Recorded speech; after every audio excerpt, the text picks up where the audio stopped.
Magandang araw at ito po ang ating panibagong update. Napaamin nga po kay Ted Filon itong si Robert H. Varvers sa kanilang House Resolution 2147 na i-final. Ito po ay nais paimbestigahan ang mga vloggers na nagbabatikos sa mga taga-Tuwadcom.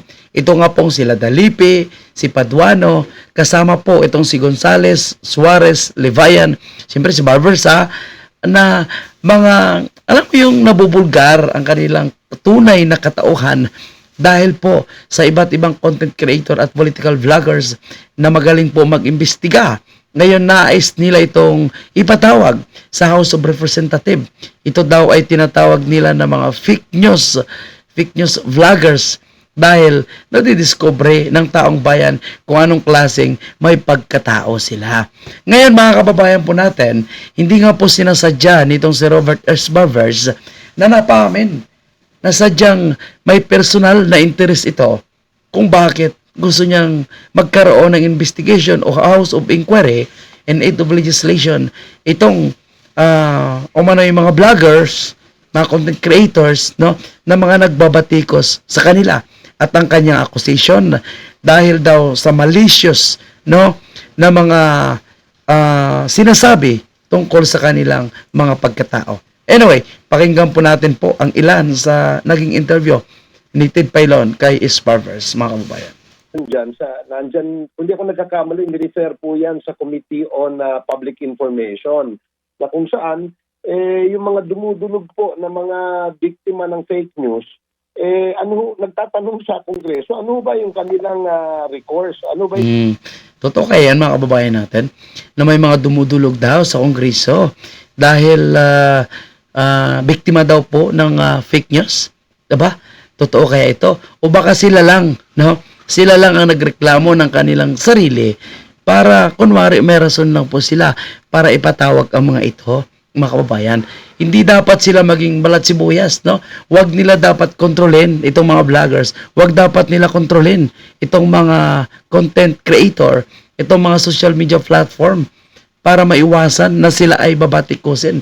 Tandaan natin mga kababayan, pumasok po sila sa politika kaya alam nila, kapalit po ng kanilang pagiging public servant ay ang pagbabatikos ng taong bayan. Kung nakita na sila po ay hindi nagtatrabaho ng maayos at puro pamumulitika lang po ang kanilang ginagawa, imbis na unahin ang pangunahing problema ng ating bansa. Napakaraming problema na dapat unahin ang mga politikong ito. Napakaraming batas na dapat nilang ipasa. Nandiyan pong batas na mapababa yung kuryente, mapabilis yung production ng mga farmers po natin, mga mangingisda po natin, yung pag-provide ng mga irrigation sa mga farmers po natin, no? Yung maibsan yung traffic. Di ba? Pwede sila mag-create ng mga batas sa mga ganyang klaseng problema ng ating bansa na ngayon ay siya po yung pinoproblema ng bawat Pilipino at tinihingan ng solusyon, particularly sa mahal na presyo ng bigas. Di pa. Pero inuuna kasi nila na pinopolitika yung mga Duterte. Di ba? Kaya nga naman nakikita ng taong bayan sa kanila na hindi tama ang kanilang ginagawa, no? At obvious na may personal agenda sila kung bakit nila binabanatan ang mga Duterte. Di po ba? Oh. kanilang pwedeng magawa, no? So, ang nire-refer lang namin sila sa aming legal, sinasabi namin that they can study yung Cybercrime Prevention Act of 2012, no? At nakita namin na walang humpay, no? Itong Walang humpay. Alam mo masakit kasi, 'di ba? Kapag alam mong ikaw nagpaparatang, pero kapag ikaw ang pinaratangan at hindi mo masagot, no? Gagamitin mo ang iyong pwesto bilang isang kongresista para makapaghiganti. Tama po ba? Representative Robert H. Varvers. No? Tanungin mo yung sagutin mo na lang allegation. Tanong din naman 'yan eh. Totoo po ba na ang inyong pamilya di umano ayon po sa lumabas na isang vlog sa Surigao na sangkot daw po sa kalakaran ng illegal na drugay? Yun na naman, sagutin, ipaliwanag. No? At kung hindi totoo, no, kasuhan mo yung nagpalabas ng ano na yun, ng vlog na yun. mga so-called narco vloggers at saka pogo vloggers. Nagkaroon na pala tayo ng narco at pogo vloggers. Ah, ang galing, nag-create sila ng kanilang sariling version ng mga vloggers, mga kababayan po natin.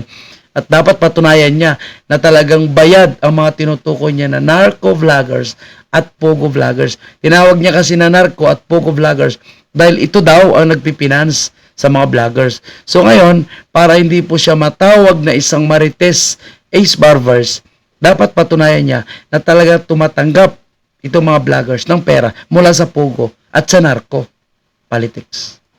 Na kung saan ay walang humpay yung kanilang paninira, no, dun sa mga tao, lalo na sa mga politiko, no, in the guise daw of freedom of expression and freedom of speech.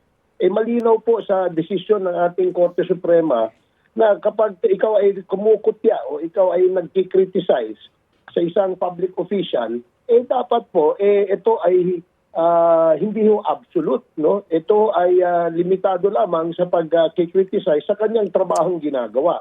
Pero kung personal na ang papasukin, halimbawa, inaakusahan na ikaw ikaw ay isang rapist, ikaw ay isang drug lord, ikaw ay isang murderer, parang meron hong borderline yung sinasabing malicious intent.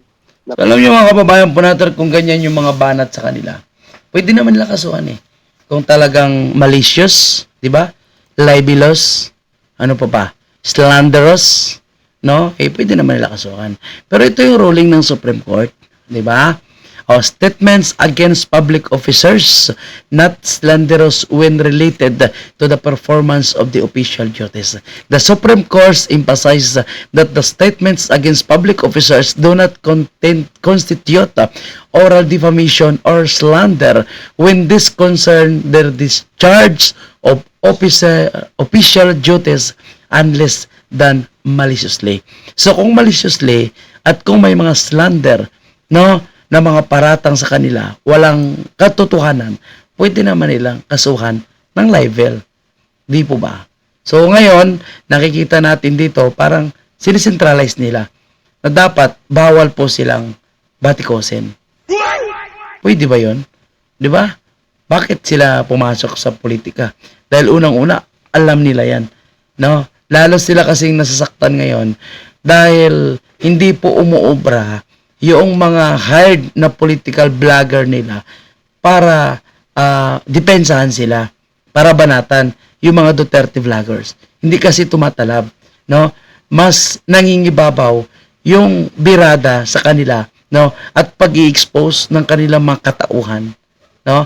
Yung pagkaroon nila ng mga expensive na artista ban, mamahaling relo, no? Mga magarbong selebrasyon, yung mga proyekto nila na tinatakan po nila ng kanilang pangalan. Diba? Diyan sila nasasaktan dahil nabulgar na ang pera ng taong bayan, imbis na sa proyekto, ay napupunta sa kanilang personal na mga bisyo. Diba? Sino ba yung mga politiko dyan na nakitaan ng mamahaling relo, mamahaling bags, mamahaling belt, mamahaling sasakyan, lalaking bahay, pero sa kanilang nasasakupan, wala namang ginawang mga proyekto. O kung mayroon may tatak ng kanilang pangalan. Kaya nasasaktan sila. Kung saan, slanderous na po ang tingin namin dyan. Ngayon, tignan namin kung paano natin amendahan yung ating batas tungkol dyan, Ted. Okay, sir, nauunawaan ko po where you're coming from, ha, kasi ako rin po yung nagmamasid doon nga magmula nung kayo mag-imbestiga, no, dito sa Quadcom. Ang daming, siguro alam niyo na, 'di ba? Ang daming Di ba? Sa Quadcom, pakinggan niyo yung kanyang pag-amin, mga kababayan. kumalat na fake news, 'di ba? Dito sa inyo mismo. Opo. Hindi lang kayo, hindi lang kayo, no? Marami.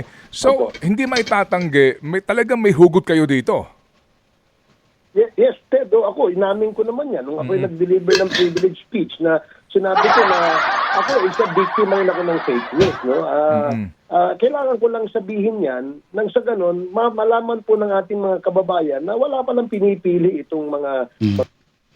Yun po ha, Umamin na po mga kababayan natin na siya po ay may hugot, siya po ay may personal na agenda at interest kung bakit nila i-final itong House Resolution 2147.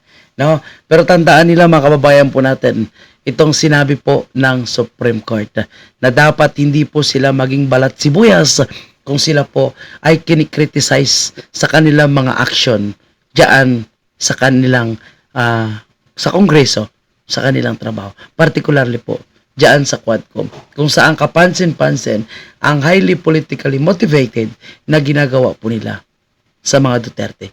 Gumamit pa po sila ng mga taong kriminal, nakakulong, dating sangkot sa illegal na droga, no? At kung sino man na hindi sumusunod sa kanila, hindi pumapabor sa kanila, hindi sumasangayon sa kanilang kagustuhan, ay kanilang pinapakontempt. Kaya sila binabatikos. Kaya lumabas ang kanilang mga tunay na pagkatao, pati na rin yung kanilang family background, saan sila galing, paano sila nagsimula. Lalong-lalo na yan si Paduano. O ngayon galit na galit sila. Gusto nila banatan itong mga vloggers diyan sa kanilang community.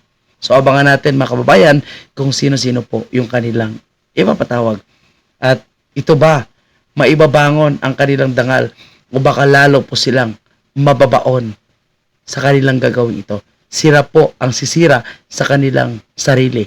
At itong mga politiko, nalaglag na ngayon sa survey, o lalo na yan si Abante, tingnan natin kung makakabawat mo siya sa survey diyan sa Maynila. Abangan po natin yan, mga kababayan. Thank you and God bless po sa inyong lahat.